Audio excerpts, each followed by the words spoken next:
Hello, good morning. My name is Jitendra Saini. आज का topic है ICRP, international commission of radiation protection. ICRP is a organization of non governmental independent international organization. Aim of ICRP with the mission to protect the people, animal and the environment from the harmful effect of the radiation.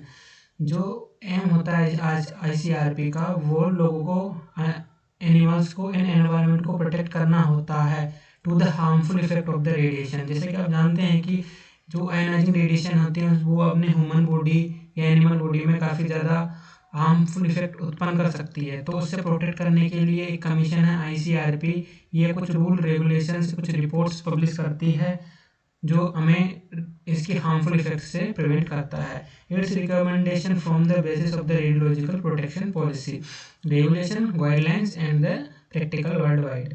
It is the organization of the independent international and non government.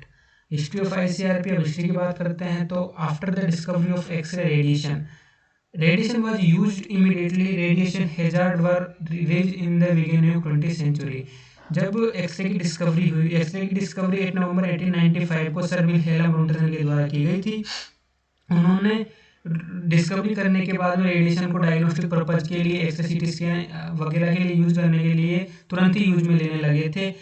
तब उन radiation के कोई hazard release नहीं हुए थे, लेकिन जो 20th century की जो शुरुआत में है तब रेडिएशन के काफ़ी ज़्यादा हैजार्ड दिखने लगे। इन 1915 ब्रिटिश रोन्टसन सोसाइटी ने सबसे पहले रेडिएशन प्रोटेक्शन के लिए रूल्स बनाए। आफ्टर दैट आईसीआरपी को इफेक्टिवली फॉर्म किया गया इन 1921 में by the second international congress of radiology, Stockholm, Sweden में। At the time of the formation of ICRP के फॉर्मेशन से पहले जो आईसीआरपी को international x-ray and radium protection IXRPC के नाम से जाना जाता था। बाद में इसका नाम चेंज करके आईसीआरपी कर दिया गया था। Now IXRPC known as ICRP, international commission of radiation protection. In 1950, it was restructured to take account of the new issues of outside of the medical issue. इससे पहले तो अब तक तो इसको आईसीआरपी को जो मेडिकल डायग्नोस्टिक पर्पज के लिए रूल बनाने के लिए यूज में लिया जाता है, लेकिन अब एनवायरनमेंट वगैरह को भी इसमें इंक्लूड करके कुछ रिपोर्ट्स, कुछ डोज लिमिट्स को ऐड करके भी अब इसको यूज लेने लगे हैं और इसका नाम चेंज करके आईसीआरपी कर दिया है। द आईसीआरपी की एक सिस्टर ऑर्गेनाइजेशन है जिसे हम आईसीआरपी के नाम से जानते हैं, international commission of radiation units, जो हमें कुछ यूनिट्स और कुछ डाटा मेजरमेंट के लिए कुछ यूनिट्स को प्रोवाइड करती है, जिनको लेकर अपन क्या आईसीआरपी क्या करती है, कुछ रिपोर्ट्स को पब्लिश करती है। In general term ICRU define the unit of the radiation and dose measurement. ICRP recommends, develops and maintains the international system of radiological protection which use these units. जो ICRP है, ICRU द्वारा ली गई units को use करके कुछ radiation protection के rules बनाती है। The headquarter of ICRP is situated in the Ottawa, Canada. Okay. Some recommendation of ICRP given. ICRP formation. Since the formation of the ICRP published many documents, जब से ICRP publish हुई है उसने काफ़ी सारे document publish and reports publish की हैं for the radiation protection and dose limits के लिए। ICRP publish many reports. First reports publish in 1951 given maximum permeable dose of 0.5 roentgen in 1 week for whole body exposure to the x-ray. उन्होंने whole body के लिए पर maximum permeable dose 0.5 इन एक week में बताई। 1.5 roentgen any week of extremities. In 1954 dose limit for general public were given. In 1956 concept of the controlled area and RSO are given. RSO radiation safety officer. In 1966 stochastic effect including somatic or genetic effect are described.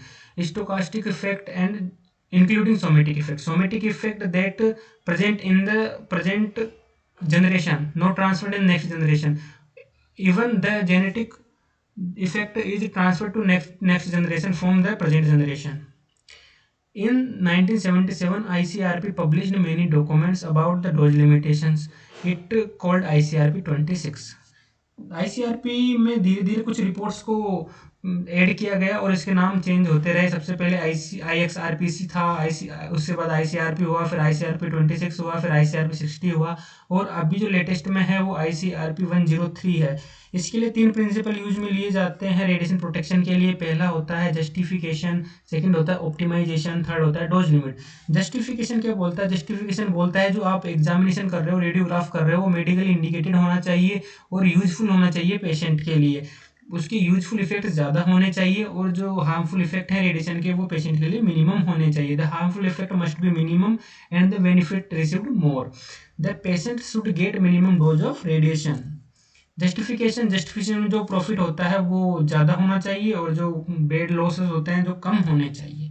Optimisation क्या होता है? जो अपन imaging करते हैं वो perform किए जाते हैं using the ALARA principle. ALARA principle as low as reasonable achievable, जो हमें बताता है कि किसी पेशेंट को कितनी डोज दो कि उसका रेडियोग्राफ डिक्रीज ना हो। मिनिमम डोज दो पर इतनी ही कम नहीं देनी कि भी उसका रेडियोग्राफ डिक्रीज हो जाए। डोज लिमिट अपन को उतनी ही देनी जितनी की रेगुलेटरी बोर्ड अपन को प्रिस्क्राइब करती है।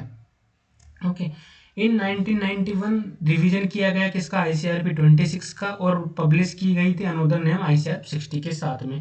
ICRP 60 में बताया गया डोज लिमिट के बारे में बताया गया। जो डोज लिमिट का डाटा था वो कलेक्ट किया गया हिरोशिमा एंड नागासाकी पे। जो एटॉमिक बॉम्ब अटैक हुआ था उसमें जो सर्वाइवर बचे हुए थे उनकी बॉडी में जो रेडियो एक्टिव एक्टिविटी थी उनसे कलेक्ट किए गए थे। इन 2007 लेटेस्ट रिकमेंडेशन ICRP पर पब्लिश्ड। और अभी जो लेटेस्ट में है जो ICRP 103 पब्लिश्ड है, ये अपन को कुछ डोज लिमिट्स जो ऐड की गई हैं वो हैं, और कुछ सर्वाइवर के द्वारा जो भी जैसे हिरोशिमा नागासाकी के द्वारा ली गई थी वो भी इसी में ऐड कर दी गई है। So thank you for watching this and like and share.